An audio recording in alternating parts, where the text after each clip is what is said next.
जीवन में बहुत सारा समस्या आसब बंधुगण, किंतु केबे भी मन दुख करेंगे नहीं कहीं भगवान एक एमती डायरेक्टर अटंती जी कि सबुठ कठिन रोल बेस्ट एक्टर को ही दे था। नमस्कार बंधुगण, आपण मानंकु आमर ही चैनल को स्वागत।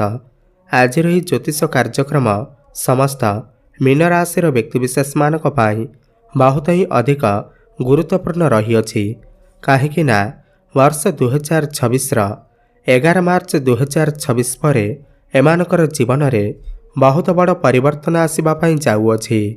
11 मार्च पर एमानकर जीवन में एमती किसी घटना घटवा जाऊँगी जहाँ एमाने स्वप्नर सुधा कल्पना करनथिबे। एमानकर जीवन में अनेक दिगरु खुशी आसवाक जाऊँगी जहाँ एमाने दीर्घ दिन धरी एमानकर मनरे आशा रखिथिले।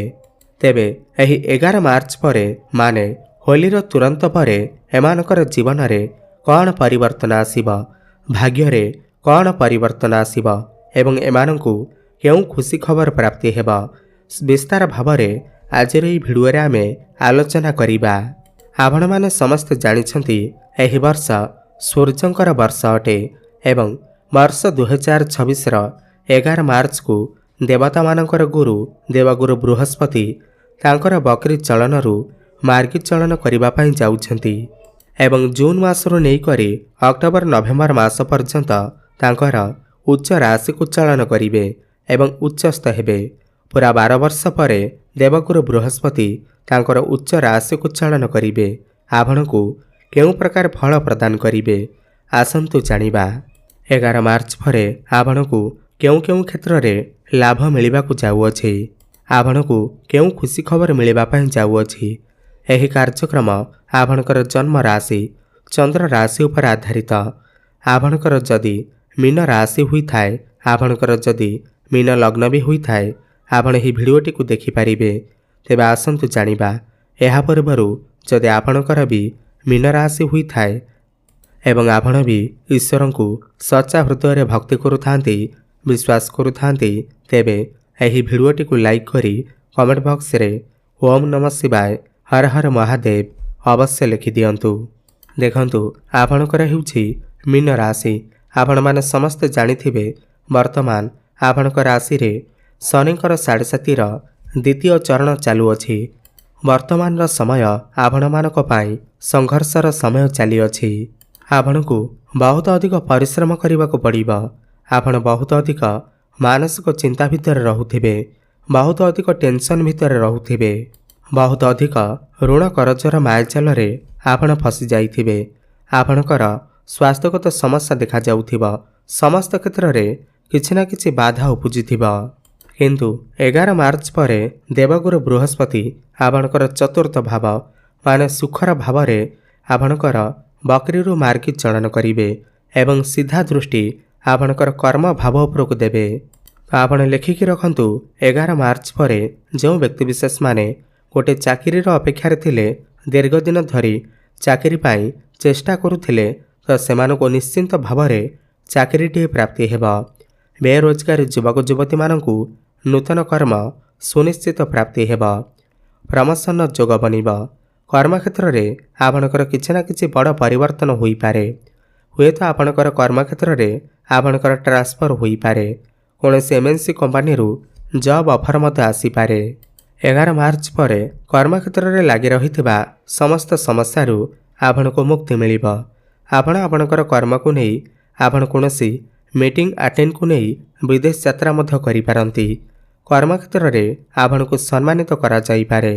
आपण को भितरे दायित्व बढ़िबा। आपण को पाखकु नुआ नुआ काम आसीबा। समाज रे आपणकर मान सम्मान बढ़िबा सहित लोकप्रियता मध्य बढ़िबा। किंतु असल मजा तो सेतेबेले आसीबा जेतेबेले बृहस्पति आपणकर जून मास पर आपणकर पंचम भाव को चलन करिवे, माने तांकर उच्च राशि को चलन करिवे, उच्चस्थ हेबे। आपण मने रखंतु दीर्घ 12 वर्ष पर देवगुरु बृहस्पति आपणकर पंचम भाव में उच्चस्थ हेबाकु जाउछंती, जहा फल रे आपणकर भाग्य रे किछि ना किछि बड़ परिवर्तन आसीबा पई जाउअछि। जेमिति ही बृहस्पति आपणकर पंचम भाव को चलन करिवे, तो आपण माटी को छुईले भी ताहा सुना पलटि जीव। ଶାସ୍ତ୍ରରେ ବୃହସ୍ପତିଙ୍କୁ ପଞ୍ଚମ ଭାବରେ ରହିବା ଅତ୍ୟନ୍ତ ଶୁଭ ମାନାଯାଇଥାଏ। ବୃହସ୍ପତି ଏଠାରେ ବସି ଆପଣଙ୍କର ଭାଗ୍ୟ ଭାବ ମାନେ ନବମ ଭାବ, ଏକାଦଶ ଭାବ, ଲାଭର ଭାବ ଏବଂ ଆପଣଙ୍କର ଲଗ୍ନକୁ ଦୃଷ୍ଟି ଦେବେ। ଭାଗ୍ୟ ଭାବକୁ ଦେଖିବାର ମାନେ ହେଲା ଭାଗ୍ୟରେ ଉନ୍ନତି ଆସିବ। ଭାଗ୍ୟ ବଳରେ ଆପଣ ଯେଉଁ ବି କାମରେ ହାତ ଦେବେ ସେଥିରେ ଆପଣଙ୍କୁ ସଫଳତା ପ୍ରାପ୍ତି ହେବ। ଅଟକି ରହିଥିବା ସମସ୍ତ କାର୍ଯ୍ୟରୁ ଆପଣଙ୍କୁ ସଫଳତା ପ୍ରାପ୍ତି ହେବ। ଘରେ କୌଣସି ଶୁଭ ମାଙ୍ଗଳିକ କାର୍ଯ୍ୟର ଆୟୋଜନ ହୋଇପାରେ। ଆପଣଙ୍କର ମନ ଆଧ୍ୟାତ୍ମିକତା ଆଡ଼କୁ ଗତି କରିପାରେ। ଆପଣ କୌଣସି ଭୂମି, ପ୍ରପର୍ଟି, ଜମି, ନୂତନ ଯାନବାହନ, ନୂତନ ଗୃହ ନିର୍ମାଣ କରିପାରନ୍ତି। ପୌତ୍ରିକ ସମ୍ପତ୍ତିରୁ ଆପଣଙ୍କୁ ଲାଭ ପ୍ରାପ୍ତି ହୋଇପାରେ।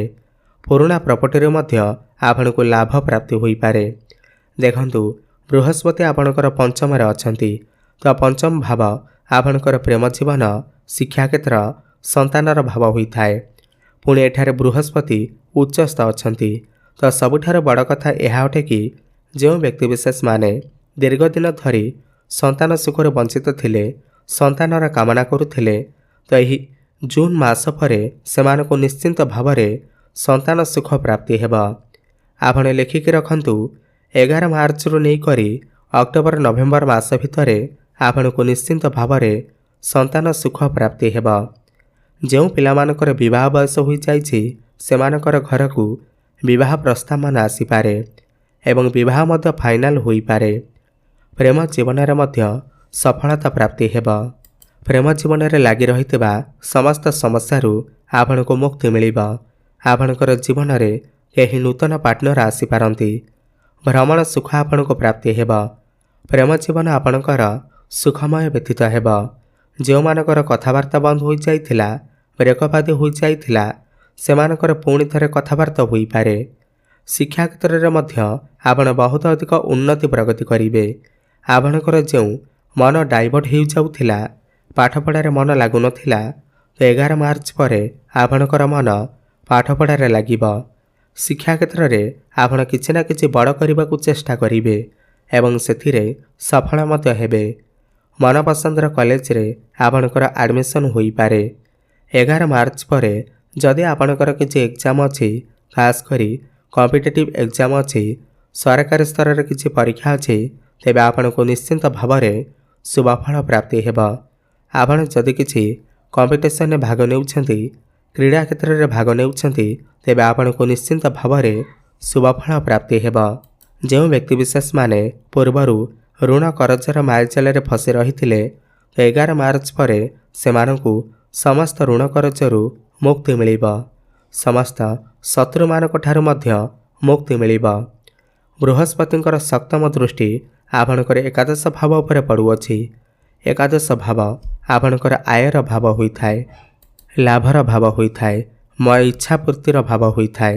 ଦୀର୍ଘଦିନ ଧରି ଆପଣଙ୍କର ମନରେ ଯେଉଁ ଇଚ୍ଛା ଅଭିଳାଷ ଥିଲା, ମନସ୍କାମନା ଥିଲା, ତାହା ପୂର୍ଣ୍ଣ ହୋଇପାରୁନଥିଲା, କିନ୍ତୁ 11 ମାର୍ଚ୍ଚ ପରେ ଦୀର୍ଘଦିନ ଧରି ଆପଣଙ୍କର ମନରେ ଯେଉଁ ମନସ୍କାମନା ଥିଲା ତାହା ପୂର୍ଣ୍ଣ ହେବାକୁ ଯାଉଅଛି।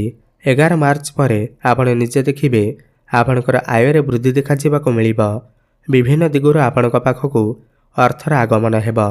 ଆକସ୍ମିକ ଧନ ଲାଭର ଯୋଗ ବନିବ। ଆପଣଙ୍କ ପାଖକୁ ଏତେ ଧନ ଆସିବ କି ଆପଣ ସ୍ୱପ୍ନରେ ସୁଦ୍ଧା କଳ୍ପନା ମଧ୍ୟ କରିନଥିବେ। ଧନ କମାଇବା ପାଇଁ ନୂଆ ନୂଆ ରାସ୍ତା ମଧ୍ୟ ଆପଣଙ୍କୁ ମିଳିଯିବ। ଯେଉଁ ବ୍ୟକ୍ତିବିଶେଷମାନେ ସେୟାର ମାର୍କେଟ, ଷ୍ଟକ୍ ମାର୍କେଟ ଏବଂ ଟ୍ରେଡିଂରେ କାମ କରୁଛନ୍ତି, ସେମାନଙ୍କୁ ମଧ୍ୟ ଆକସ୍ମିକ ଧନ ପ୍ରାପ୍ତି ହେବ। ଆପଣଙ୍କର ଫାଇନାନ୍ସିଆଲ ଗ୍ରୋଥ ହେବ।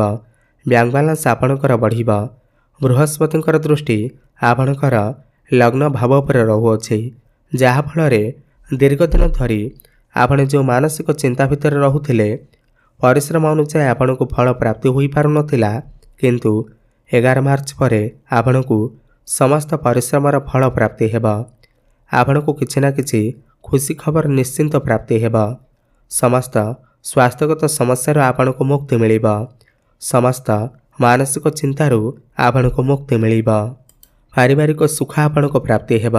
ଯେଉଁ ବ୍ୟକ୍ତିବିଶେଷମାନେ ବ୍ୟାପାର ବାଣିଜ୍ୟ କରୁଛନ୍ତି, ସେମାନେ ସେମାନଙ୍କର ବ୍ୟାପାର ବାଣିଜ୍ୟରେ ବହୁତ ଅଧିକ ଉନ୍ନତି ପ୍ରଗତି କରିବେ। ନୂତନ ବ୍ୟାପାର ମଧ୍ୟ ଆରମ୍ଭ କରିପାରନ୍ତି, ଯାହା ଭବିଷ୍ୟତରେ ଏମାନଙ୍କୁ ଅନେକ ଗୁଡ଼ିଏ ଲାଭ ଆଣିକରି ଦେବ। ତେବେ ଅଧିକ ଶୁଭଫଳ ପ୍ରାପ୍ତି କରିବା ପାଇଁ ଆପଣ ପ୍ରତ୍ୟେକ ଦିନ ଗୁରୁଙ୍କର ବୀଜମନ୍ତ୍ରର ଜପ ଅବଶ୍ୟ କରନ୍ତୁ। ଓମ୍ ଗ୍ରାମ୍ ଗ୍ରୀମ୍ ଗ୍ରୌମ୍ ସହ ଗୁରବେ ନମଃ 108 ଥର ପ୍ରତ୍ୟେକ ଦିନ ଜପ କରନ୍ତୁ। ପ୍ରତ୍ୟେକ ଗୁରୁବାର ଦିନ କଦଳୀ ଗଛ ମୂଳରେ ହଳଦୀ ପାଣି ଅର୍ପଣ କରନ୍ତୁ। ଶୁଭଫଳ ପ୍ରାପ୍ତି ହେବ।